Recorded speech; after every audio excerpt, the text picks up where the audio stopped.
Hey guys, today's topic is literature in East Asia. In this video, I plan on presenting three different ways that you can look into literature in East Asia. I know some of these countries will not be as easy as the other ones, so let's start with China. So China has these four books called the Four Classics. One of the books is called Outlaws of the Marsh. It is a story about 108 outlaws who were paid by the Sung government to defeat foreign invaders. So these guys are kind of forgiven for their crimes previously, and the government utilizes them to kind of fight off what we would consider the Jurchen or the Northeast Mongol people. So we have the Romance of the Three Kingdoms. This is from the Warring States period after the fall of the Han. So this story follows the leaders of the three major countries that existed, or three major kingdoms that existed, and goes into their military endeavors. One of these stories, which is my personal favorite, which was made into an amazing movie, is called The Battle of Red Cliff, called Cherby.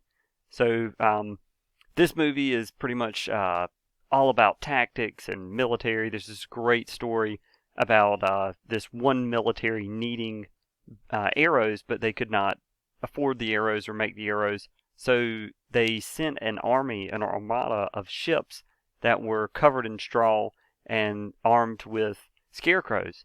And they sent these ships in the very early foggy day, and the enemy army started launching a arrow assault on them.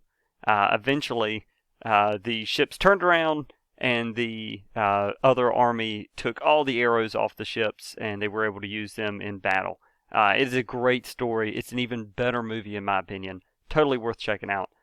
The next up is Journey to the West. This was a horrible television series, which was made into a horrible television series. It is a story of a magic monkey who was made from a rock, by the way, who defends a Buddhist monk who's traveling west to India to gather more manuscripts. The third one is The Dream of the Red Chamber. This is the rise and fall of the Qin Dynasty family. It goes into all the politics. It's kind of like a written account of actual events or events that they think could have actually happened. But it is kind of like a reality television show from ancient China, which is kind of weird. Just a heads up about how literature impacted China. It was very important. I think one of our other members discussed this last week, that reading poetry, reading books was actually a requirement, and you would be tested on these to hold civil service jobs. This type of testing did not exist anywhere else in the world at this time, and it actually wasn't even implemented in the rest of the world for quite some time afterwards, where you actually had to be knowledgeable to gain these jobs. Otherwise, you were not qualified. So the written language of China was used in almost all of East Asia at one point or another, while the languages are spoken different. So you cannot go from speaking Cantonese to Mandarin and people understand everything. There may be a couple words every few thousand that blend. Their written language is similar. They can actually write to each other even if they can't speak to each other. This is not as fluid as one would imagine. Not everything is as easily translated. The next country we're going to go into is Japan. I'm going to focus on a period of time instead of actual works, although I will mention one. The Heian period, from 782 to 1167, is the medieval Japan's time period. So while we consider the Dark Ages of Europe being this bad time, it was actually the complete opposite for Asia, especially Japan. They were at one of their heights in culture. So this of course is focused on the upper class of the elite. I mean, when you think about culture in general, do we really see the lower class and the middle class cultures represented at an equal level as the upper class? Even in today, if we look on television, you don't see as many television shows about the individual as you do about these elites or these very rich people. That's kind of, a few shows deviate from this, but I'm not going to get into that too much. So women dominated the majority of the culture and writing. This is so different from the rest of the world. Like, women were extremely well educated in the things that they were allowed to be educated in, but they were the biggest writers of the time. there was actually their written language was influenced by women's writing, and there's an actual written style that is dedicated to women's writing, and men would write in this woman's style to try to increase their chances of getting published. It's a great thing to look into. One of these stories is The Tale of Genji. It is a romantic life story of this guy who was pretty much removed from succession. He's the son of the king, and he's going around, and it talks a lot about how he coped with this. It is considered by many to be the first modern novel. So then another just literary type that you may want to discuss from Japan is the haiku, which we always knew as the 575. But in all actuality, I would love to see somebody discuss how it's not actually 575. This is just kind of like a tradition, but it is not a rule. Most people just followed it for one reason or another. And now I'm going to get into North Korea, and in this I'm going to talk about the types of stories that you normally find in North Korea.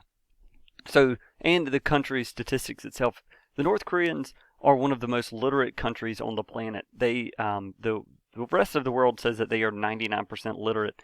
The North Koreans themselves say that they are 100% literate. This is most likely due to the education system that they have set up there, which is used throughout the entire population. So it is a very good system that they currently have. So some of these books, or a large portion of these books, either revolve around or may include like a cameo of one of the Kim family. So the fiction, even in the country, includes them for some reason. I guess because of the mentality of the population and how they see the leaders of the country as being ingrained in every aspect. So one example is this book that was written in 2017 called Blossoming Dreams by this guy named Kim Il-soo. This book follows Kim Jong-un as he finds talented artists around the country who have kind of slipped through the cracks, ones that maybe their instructors or teachers didn't see as very talented. And what he does in this book is he encourages them to help on these various national construction projects. It's a pretty interesting concept. It is all about him finding these people. It's all about him actually giving them these pep talks. Just an idea of this website that they use, or one of the websites that you can read this on. I've got to do a little editing here.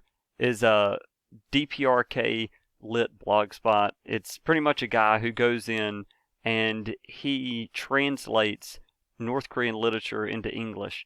It's totally worth a read or a skim if you're involved in Korea.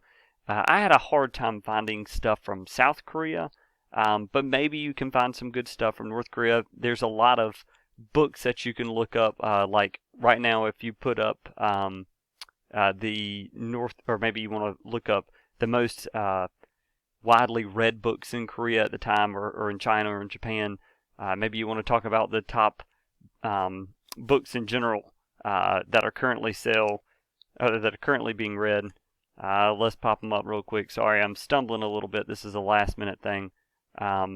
So if I look at the top books of Korea right now, I could talk about any of these books in general. The main thing is I do not want to hear about books about these countries.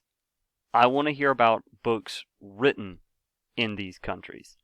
So I look forward to watching y'all's video, or to reading your responses, because not many people have been doing videos. I'm going to say that we're going to be writing stuff this week. Alrighty. I hope y'all have a great week.